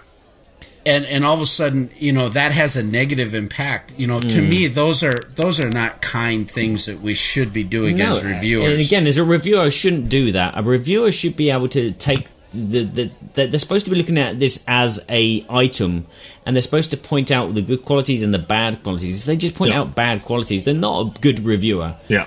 Because every game is a good game in someone's eyes. Yeah, and it's pointing out exactly whose eyes this is going to be appealing to. You can say as well, I mean, I always use the thing, this game is great and fantastic, but I don't like playing it. I don't want to play it again because it's not my thing. And that's it. Move on. And again, a lot of publishers will vet their reviewers before they send games out instead of just everywhere. So they know that, all right, they've just played the prototype here at Gen Con. Okay, you like this game? Yeah, I do. Right, here's a copy. Go and do a video. Yeah. And that's what sells. But who am I to say anything? I'm just a reviewer. Well, I think as reviewers and people who put out information, we do need to be cognitive that these are people's lives, these are people's dreams that are out there, and we want to be considerate of that. And so I think that's important. And at the same point, we don't want reviewers to be just yes men that are just shilling product, right? Yeah. I got one last question for Daryl. Please. How much do you think the title of a game affects sales? That's a good question. I think in any product, I think title matters. It doesn't have to. It's not necessarily going to be the thing that sells your game, but I think it can sometimes get in the way.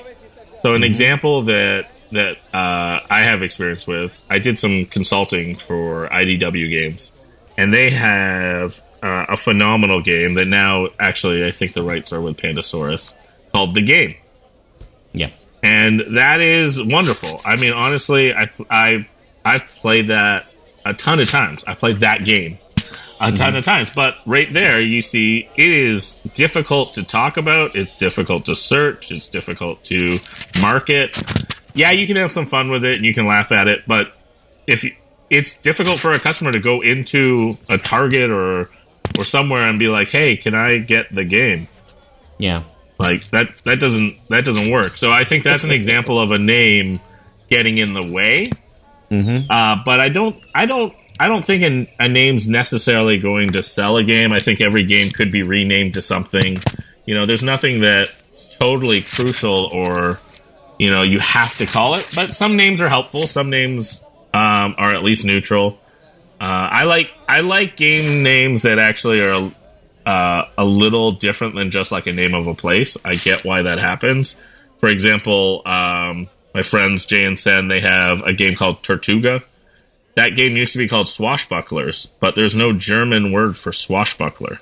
So, for instance, when Queen was figuring out the name, then they were like, well, everyone's got a location on their map, so we can call it Tortuga. So I find sometimes naming a game after a place is a little too cliche-ish, but it still works. Yeah. I mean, again, in the States you have Rococo. Yep. But in France we call it Maître Couturier, which means a master tradesman. Nice. I don't know what Rococo means, but... Rococo is a time period of clothing. Yeah, so you've got two different titles. Yeah. Basically, you've got a master clothes sewer, and then you have a time period. Yeah. So, I mean, that works in each... Totally. I wish it was master clothes maker or whatever that is, or tailor, because that really describes the game. Yeah. Right. So, if you was to put on Kickstarter a game called Free Fan Game, do you think that would sell? I don't know. Or window dice. Window dice, yeah. This is a good point. And before we end our segment, we're going to give you an opportunity to talk a little bit about Dragon Boats. But I take a title like Dragon Boats, and I go, ooh. Right. Right away, there's an intrigue factor based on the name. There's an intrigue factor with Free Fan Game. It's like, ooh, a free fan. I need one of them. Does it come with batteries? Yeah, Ben Lunches, he makes a comment about Between Two Castles of Mad King Ludwig. There's certain names that are very intriguing, and so naming a game, I think, is important. Yep. It may not be win or lose. It might be break or break, but make or break. But Dragon Boats is very intriguing. You feel like, okay, something's happening here with an invasion, or is this an Asian dragon? Is this a from the artwork you look at it and the name goes ooh, or is this Viking Norse themed? I mean, immediately there's an intrigue factor. Right. Yeah. Yeah, but how many games got the word dragon in them? Dragon Castle, Dungeons and Dragons, Dice and Dragons. We were shocked. Master, we were shocked that Dragon Boats is not taken. Like, that was a real yeah, that's shocking. I suppose that has to go into your obstacle overcoming obstacle formula is to find out what is taken, what isn't taken, doing a good, reasonable search like any other business would about their business name. Yeah, I think that all plays into it. I mean, you want your product to differentiate. You don't want confusion. I had a game come out from IDW. It's co-designed with John Gilmore called Outpost. And so we had a few different versions, Outpost Siberia, Outpost Amazon. But Stronghold has a game called Outpost. And then The Thing board game came out, and it was called Outpost. So there became a little bit of market confusion. I think even Trajan is getting a remake, but there's also another game coming out from someone that has like Trajan something, and they're both Feld games. Oh. Wow. So, every name has kind of like pros and cons. Yeah, even if you like make up a word or change a few letters, that's even worse as well, because people can't find it because it's like it doesn't search in the geek or something like that. Yeah. Okay. And in regards to theming, you obviously play a lot of prototypes. Do you ever? Is that sometimes an obstacle? You play a game and it has a theme, and you go, "Well, there's 50,000 games which have that theme. Can we do something else?" Yeah. With it? We've been going back and forth a while on a game that we signed. We signed a game from Alan Moon and Bobby West. It's an original design, super fun. Like you play it, it works, it's great. The theme is pirates. There's so many pirate games out there. It's like, how do you differentiate? So we've been going on and on about like, how could we make this game a little unique and a little special. We've bounced off of so many ways, but you feel like pirates when you play. So it's like that's right, but like how could we angle pirates? Like so we ended up brainstorming with the artist, and through that conversation we came to we think a really fun twist. And so there's space pirates. Mm-hmm. And we're setting it in the ring of Saturn, and you're going around, moving around the ring of Saturn, and the islands are actually the moons of Saturn. So it like some things translate there, but it gives us just like a little more fun, a little more theme, a little more world that we can play with, but still with gruff kind of fun pirates. So that the game matches the experience, and then we love the name. Originally, it was called Pirates Fold because you were joining like the Pirates Fold, and one of the mechanics you fold something. And then we've now renamed it Folding Space. Ooh. That's a cool catchy name. title. Yeah, interesting. Yeah, it's better than Space Cat Pirates. I mean, there you go. If your artist did carrots, I think that game would sell millions. Right. Cats are an interesting thing. I have a game with a publisher they're evaluating. It's not signed. And it's called 9 Lives. Cats. And it's cats in the Colosseum. And I like that. They're cat gladiators. And I feel like that is amazing, but it's taken some time to evaluate. Yeah. Make sure the game is good. I mean, there's so many different obstacles that a publisher has to go through. I had just one thought that I wanted to ask you about from your perspective, having a little bit of marketing experience, but how the global marketing audience is and the ways that we attract that attention. And is that an obstacle to address a global marketing approach with your product? Right. Yeah, I mean, I think now, like, we live in a world that's so interconnected. We have to be thinking about everything on a global perspective.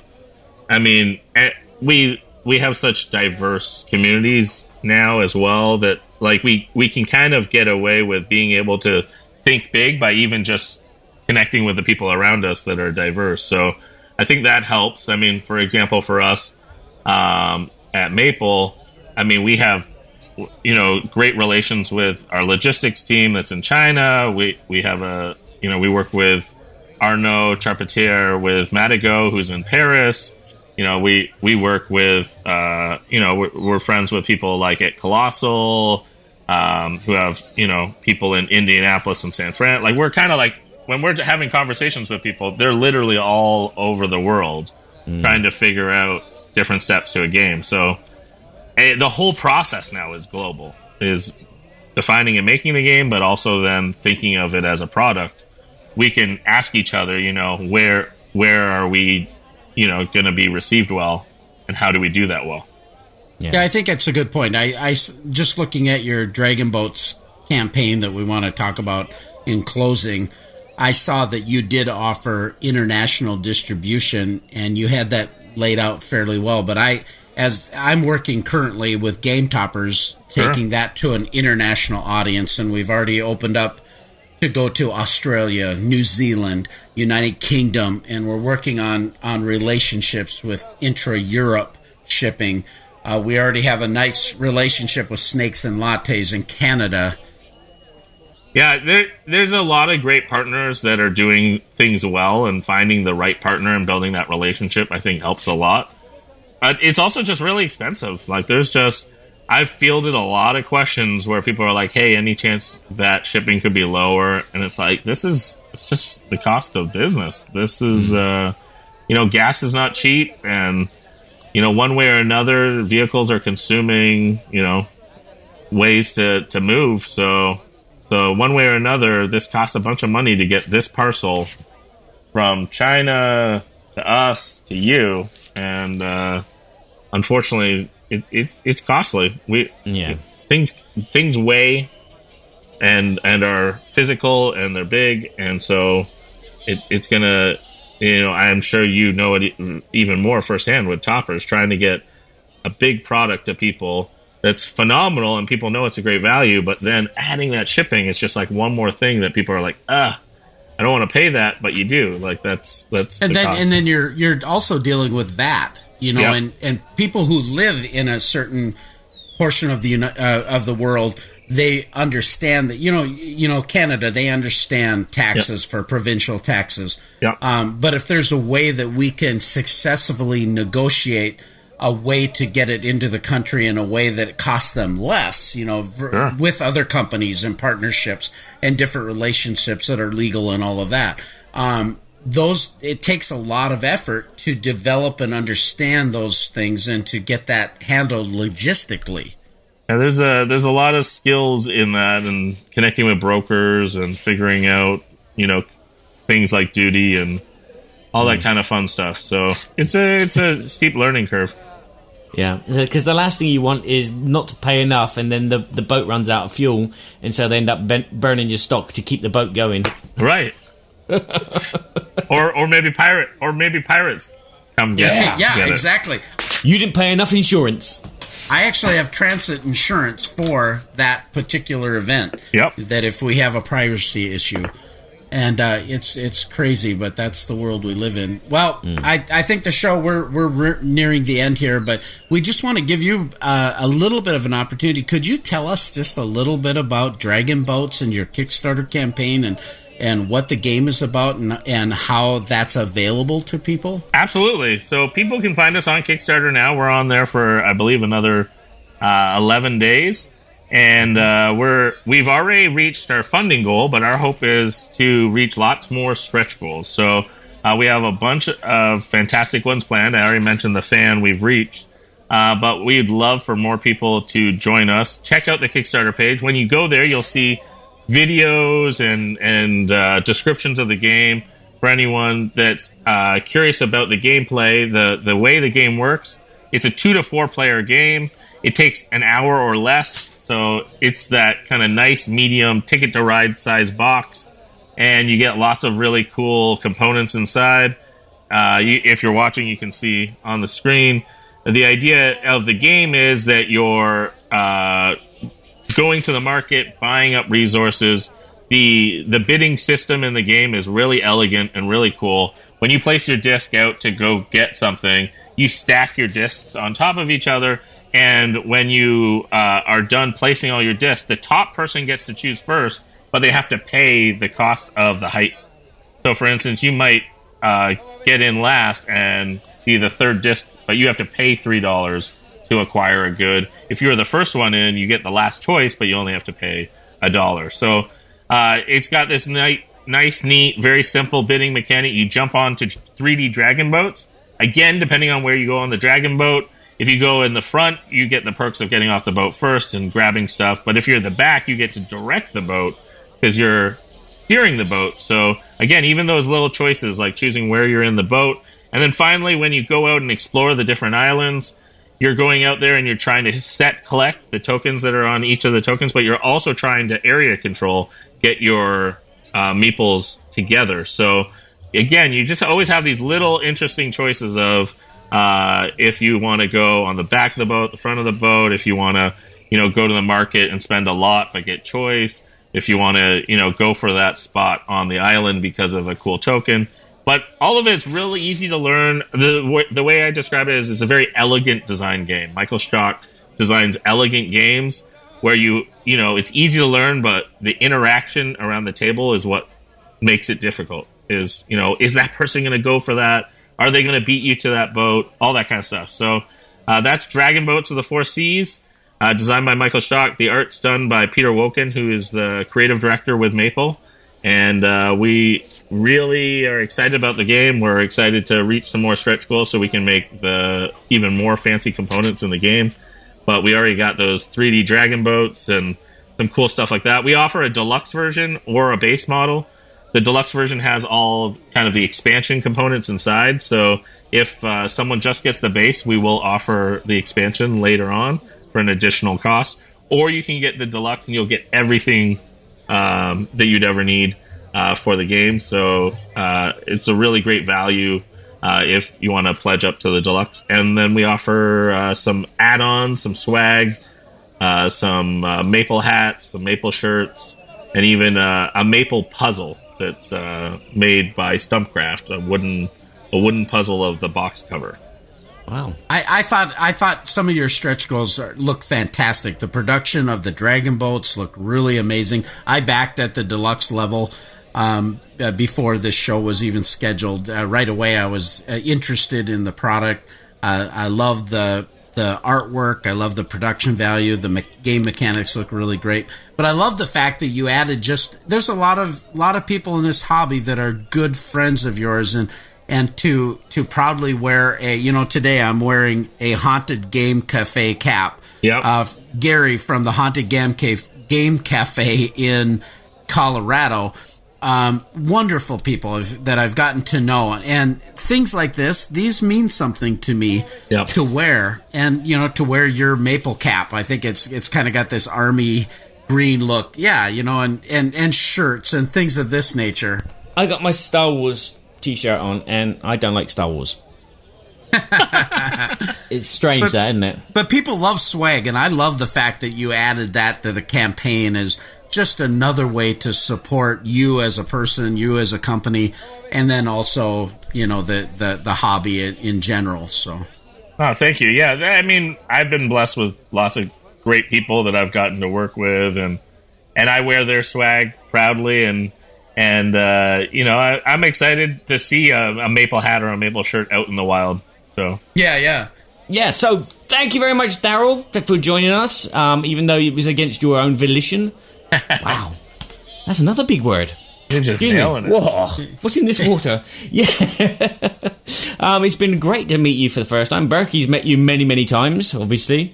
Hopefully you'll meet in better circumstances, not in a pool. Oh, I'll happily meet in the pool if anyone wants to. From now on, let's just have our business meetings in the pool, shall we? Pool only. I have a very, very restrictive schedule.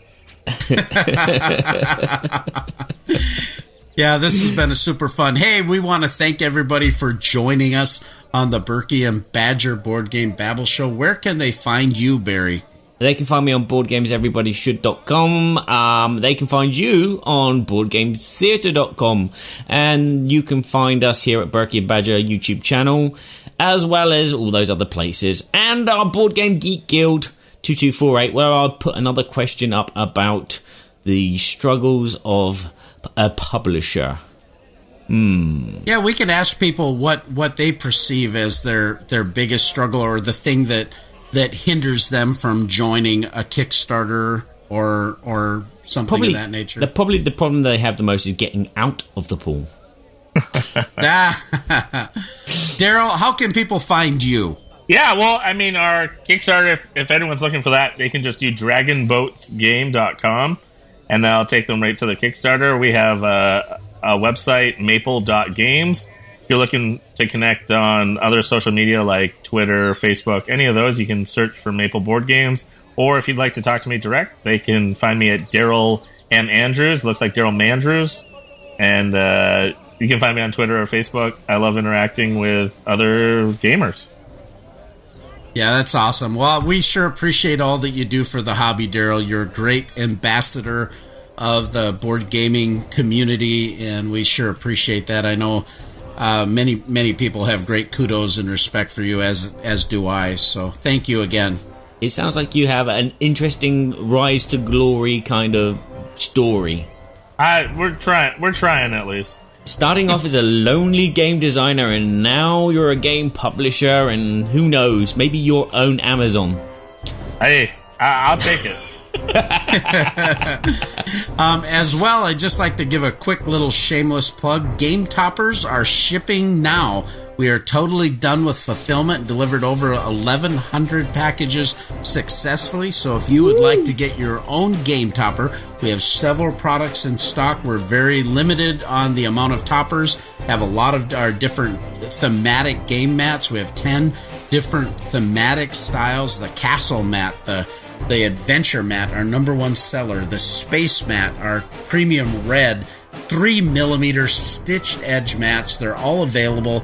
You can get our rail bundles if you're an existing customer and you want to add different things too. You can do that at GameToppersLLC.com. We'd love to have you a part of Game Topper Nation. And with that, Barry, send us out. Thank you again for listening to Berkey and Badger's Board Game Babble. This show was written, produced, and performed by Kevin Burkhardt-Smyer and Barry Doublet, as was the music too, with a little help from the Balance of Power. Although the Good, the Bad, and the Ugly theme was composed by Ennio Morricone, and background effects were supplied by Sirenscape. Enhance your gaming at Sirenscape.com. Join us next time, where we might have a special guest, or we may review a game. But either way, there'll be more craziness and more babbling.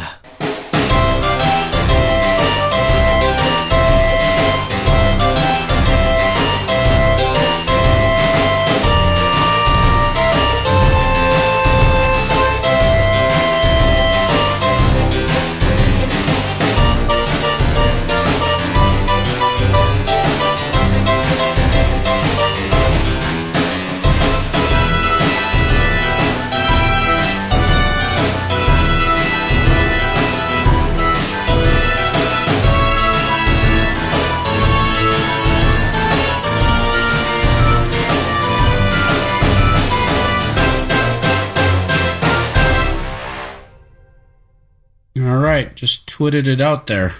You twit. You're a twit. No, you're a twit. No, you're a twit. No, you're a twit.